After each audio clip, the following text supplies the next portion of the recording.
It's no ordinary voice of spiritual ventriloquism. You are listening to Dummy himself.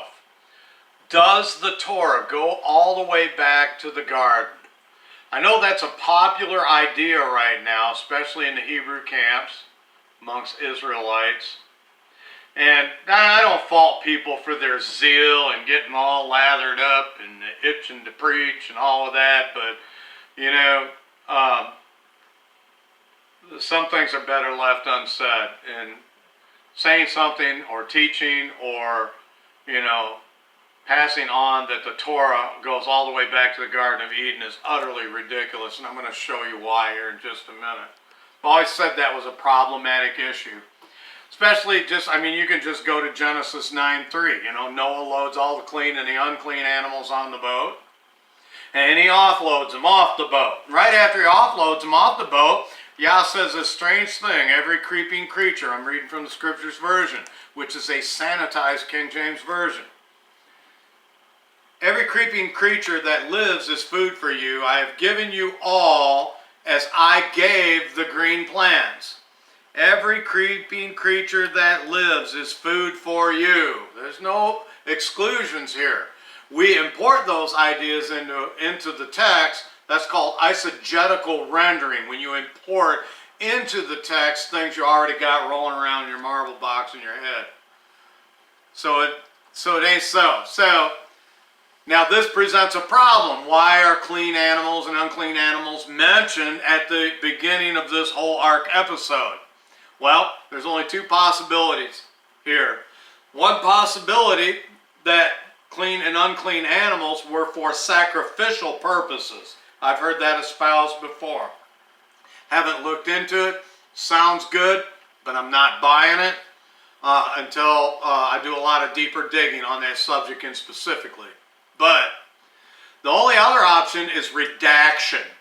In other words, this text got reworked or at a time after the Torah was brought down.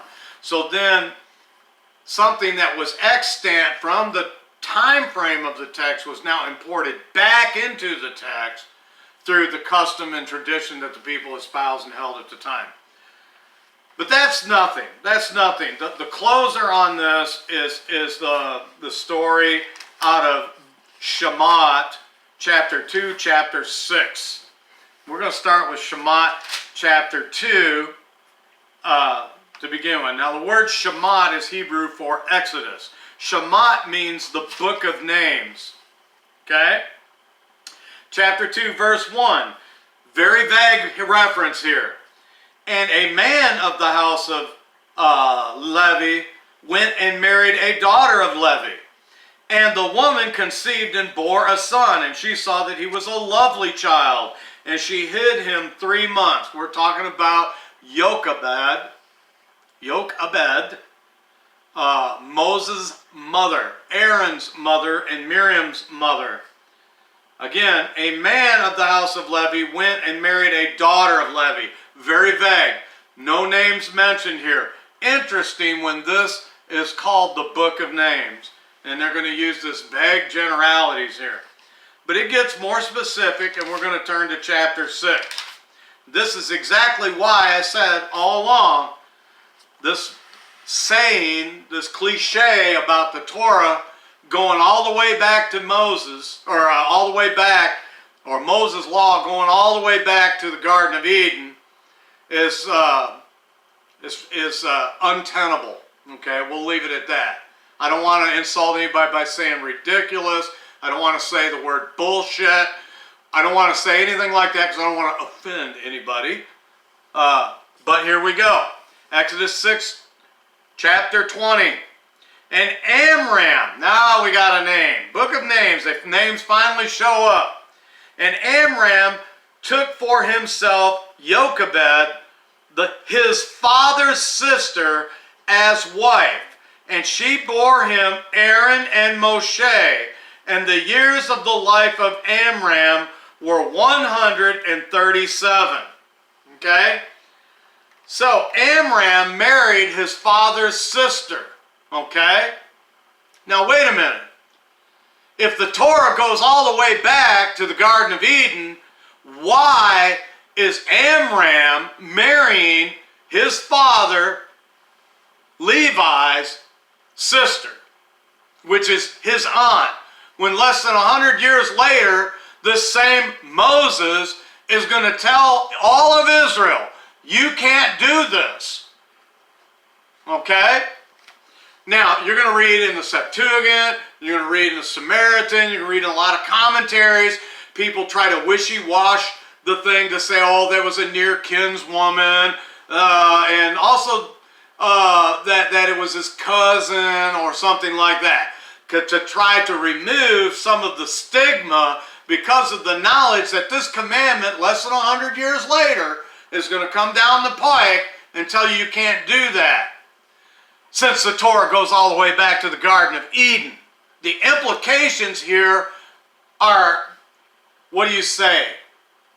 If you're going to pursue that path and insist that the Torah goes all the way back to the Garden of Eden, dietary laws, clean and unclean, everything, human relations and all of that, then you are going to have damning evidence here against this book even having any validity at all. Okay? Because less than 100 years later, Moses is going to tell you, you are not to do this. And he did get those instructions from Yah. Okay? Wasn't what he said. He wasn't ashamed of himself because of what his father did and who he was. But the most damning thing is that they're going to try to wishy-washy, whitewash this to say that his cousin or something like that. But when you go to the book of Numbers, Bamidbar, chapter 26, verse 59. This leaves no clue of what the book of Names was implying, the identity of the circumstances surrounding Moses' genealogy. And that is thus, verse 59. And the name of Amram's wife, Jochebed, the daughter of Levi, who was born to Levi in Mitzrayim. Well, we can do away with the whole 400 years in Egypt thing now, because damn, they got old all of a sudden. And to Amram she bore Aharon and Moshe and their sister Miriam. Moses' father married his aunt. And if you're going to take Torah all the way back to the Garden of Eden, then that would make Moses and Aaron a mamzer, a child born out of an illicit union according to the Torah that Moses himself wrote. The mamzer cannot enter into the congregation of Yahweh to his 10th generation. Hell, these people didn't only enter, they're leading the thing. So when I tell people that it's problematic to take Torah all the way back to the Garden of Eden, I mean exactly that.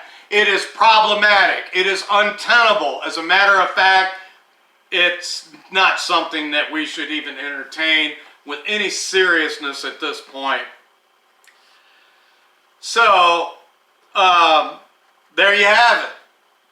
Pick your poison. Okay? And honestly, this is, why I consider myself to be that most uncomely part in the body, because I'm taking out all of the crap. So, I think a little honor should be bestowed here. Just for a moment. Have a good day. Shalom.